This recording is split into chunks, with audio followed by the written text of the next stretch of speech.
Aqui no meu programa, a doutora Thaís Cheruli. E hoje nós vamos falar sobre a litose. A litose é uma condição que ninguém deveria ter, né, doutora Thaís? Bem-vinda mais uma vez ao nosso programa. Obrigada, Júnior, mais uma vez, por me dar a oportunidade de trazer esse tema tão importante aqui para o seu programa, para poder ajudar os seus telespectadores, todas as pessoas de Uberlândia e região. Doutora Thaís, a litose é uma coisa que a pessoa já tem ou ela se desenvolve ao longo do tempo? Como é que surge a litose? A litose ela é uma condição que o paciente adquire, né? Não é uma doença, é bom deixarmos claro que a litose não é uma doença, mas ela pode sim estar relacionada a alguma doença, né? Algum problema sistêmico, enfim. Porém, mais de 95% das causas da litose, Júnior, é bucal. E as pessoas têm aquele mito, né, do estômago, de achar que são outros problemas, mas 95% está concentrado na cavidade bucal. E isso acontece, né, por uma razão muito simples.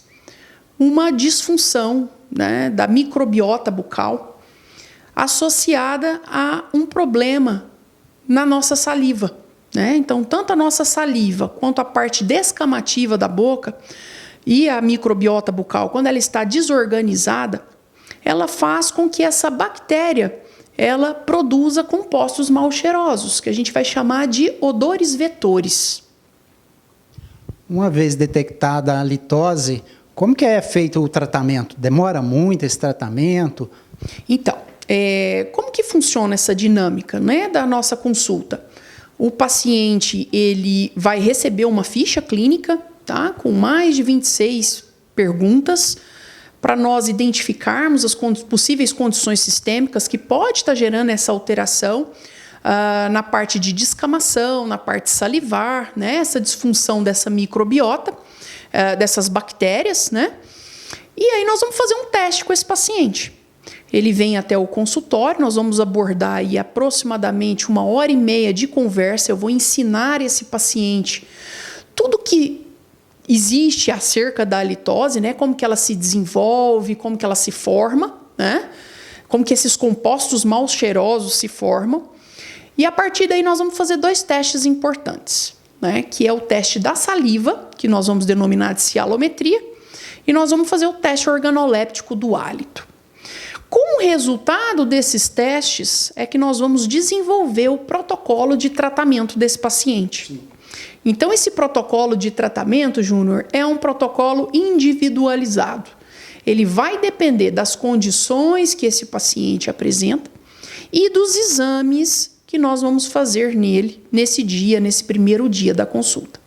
Uma vez feito o tratamento, é passível de voltar a ter de novo a litose? Não. Então, como eu te disse, não é uma doença, né? É um processo que o paciente, uma condição que o paciente tem na cavidade bucal em geral, né? Que está fazendo com que ocorra o desenvolvimento desse processo de formação dos odores vetores. Obviamente que, como não é uma doença, né? Se esse paciente apresentar as mesmas condições, mesmo depois de tratado, vamos supor que ele tem ali um alto grau de estresse, gera um ressecamento bucal, então ele vai ter ali uma descamação na boca, né? Ou às vezes acontece alguma situação que faz com que ele tenha uma queda na produção de saliva, gerando uma condição favorável para a formação de odores vetores. Então esse paciente pode sim, né, vir a ter a litose, como todos nós temos em algum momento, né, do dia, né? O que não pode ter é algo constante, né? Então, esse paciente, obviamente, que ele precisa, nós vamos falar, dentro do tratamento da litose, nós vamos falar em controle, tá?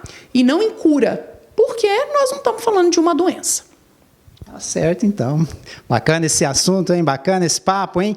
Tem gente, inclusive, acorda e fala, né? Eu acordei com um gosto de cabo de guarda-chuva, né? E como é que é normal esse cabo de guarda-chuva? Não é a litose, não? É uma litose, tá? Mas é só de manhã? Isso. Geralmente, essa litose todos nós temos.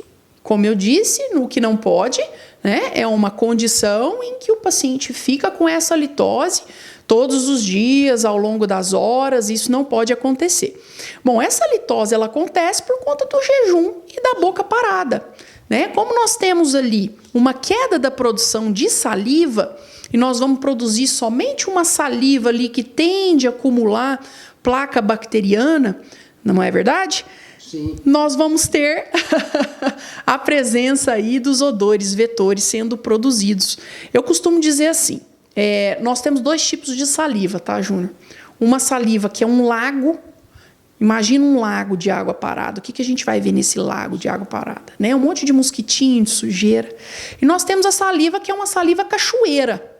Né? É a saliva que lava, é a saliva que vai jogar fora todos esses micro-organismos que estão ali reproduzindo na nossa cavidade bucal. Quando a gente dorme, o que vai acontecer?